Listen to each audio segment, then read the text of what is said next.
केएमटीच्या रोजंदारी कर्मचाऱ्यांना अखेर महापालिका सेवेत कायम करण्याचा निर्णय झाल्याची आनंद वार्ता समजताच कर्मचाऱ्यांनी जल्लोष साजरा केला। आमदार राजेश क्षीरसागर यांचे संपर्क कार्यालय असलेल्या शिवालय येथे वाद्यांच्या गजरात आणि गुलालाची उधळण करत हा आनंद व्यक्त करण्यात आला।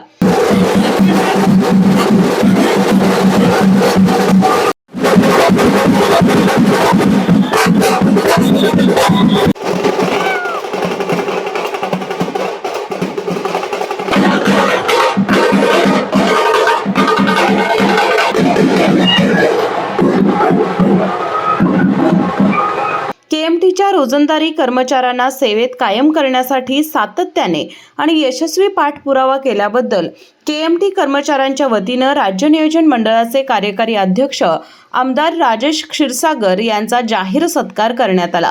यावेळी कर्मचाऱ्यांनी आपल्या हक्काला न्याय मिळाल्याची भावना व्यक्त करत आमदार क्षीरसागर यांचे आभार मानले। या प्रसंगी मुख्यमंत्री देवेंद्र फडणवीस, उपमुख्यमंत्री एकनाथ शिंदे तसेच आमदार राजेश क्षीरसागर यांच्या विजयाच्या घोषणांनी परिसर दणाणून गेला। यावेळी निशिकांत सरनाईक, अंकुश कांबळे, प्रताप येतवडे, इर्शाद नायकवडी, गुंडू होसुरे, जावेद संदी, शंकर कोटलगी, तानाजी पाटील, संभाजी बुडके, मैनुद्दीन मुल्लाणी आदी केएमटी कर्मचारी मोठ्या संख्येने उपस्थित होते।